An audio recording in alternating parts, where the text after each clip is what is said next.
मजेदार भूत की कहानी। एक समय की बात है, एक छोटे से गांव में जहां हर कोई भूतों से बहुत डरता था।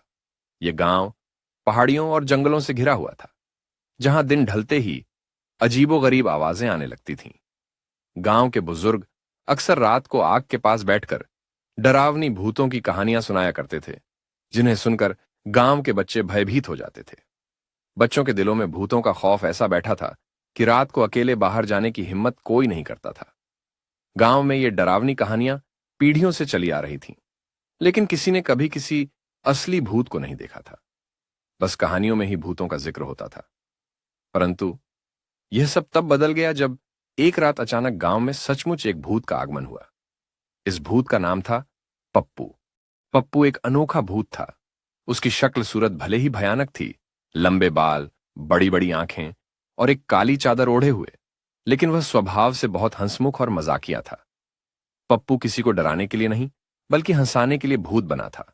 उसे लोगों को मजे कराना और हंसाना बहुत पसंद था। लेकिन उसकी परेशानी यह थी कि लोग उसे देखते ही डर जाते थे और उसके मजेदार स्वभाव को समझ ही नहीं पाते थे। पप्पू की पहली रात गांव में बड़ी अजीब रही। जैसे ही वह गांव के चौक में प्रकट हुआ, लोगों ने उसकी झलक पाकर चिल्लाना शुरू कर दिया। कुछ लोग घरों में छिप गए, तो कुछ ने दरवाजे और खिड़कियां बंद कर लीं। पप्पू ने हैरानी से सोचा, मैंने तो सिर्फ हंसी मजाक के लिए आना चाहा था, पर ये लोग मुझे देखकर इतना क्यों घबरा रहे हैं। उसी रात पप्पू ने गांव में घूमने का फैसला किया।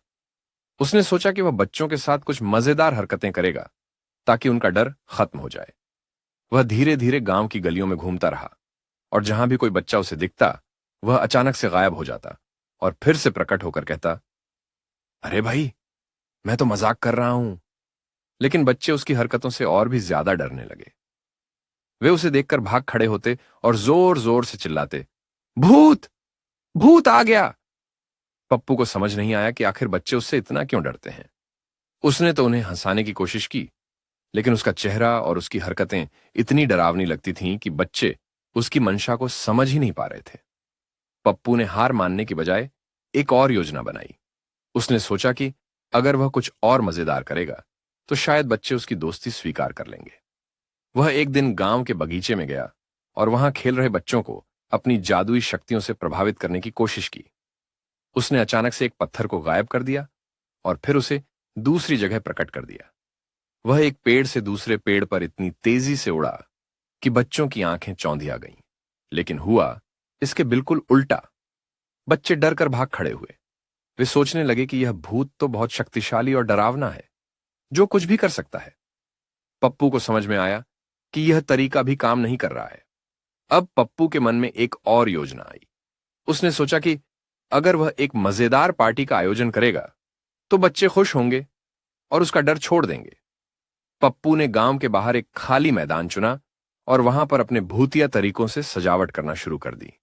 उसने पेड़ों पर चमकदार रोशनी लगाई, हवा में झूलती लहराते कपड़े टांगे और वहां एक बहुत बड़ी मेज सजाई, जिस पर ढेर सारे खाने पीने की चीजें रखीं। पार्टी के लिए सब कुछ तैयार था। पप्पू ने गांव के सभी बच्चों को आमंत्रित किया। वह हर घर के दरवाजे पर जाकर बच्चों को बुलाने लगा, लेकिन कोई भी उसके साथ आने को तैयार नहीं था। सभी को डर था कि कहीं यह भूत उन्हें हानि न पहुंचा दे। पप्पू ने पूरी कोशिश की, लेकिन बच्चों के दिलों में उसका डर और भी गहराता चला गया। आखिरकार पप्पू को महसूस हुआ कि अगर उसे गांव के बच्चों का विश्वास जीतना है, तो उसे कुछ खास करना होगा। केवल पार्टी या मजेदार हरकतें शायद ही काम करेंगी। उसे ऐसा कुछ करना होगा जिससे बच्चे उसके दोस्त बने और उसे डरावना भूत नहीं, बल्कि एक मजेदार दोस्त माने। अब पप्पू ने ठान लिया था कि वह बच्चों के साथ कुछ ऐसा करेगा जिससे वे उसका विश्वास करें और उसके साथ हंसी मजाक करें। उसने एक और योजना बनाई, लेकिन इस बार वह और ज्यादा सावधान और विचारशील था। उसने सोचा, मुझे इस बार कोई गलती नहीं करनी है। अगर मैं सही तरीका अपनाऊं, तो शायद बच्चे मुझसे दोस्ती करने के लिए तैयार हो जाएं। कहानी यहां पर थोड़ी और दिलचस्प हो जाती है, क्योंकि अब पप्पू की अगली योजना क्या होगी? क्या वह बच्चों का विश्वास जीत पाएगा या फिर से कुछ गड़बड़ हो जाएगी? यही तो देखना बाकी है।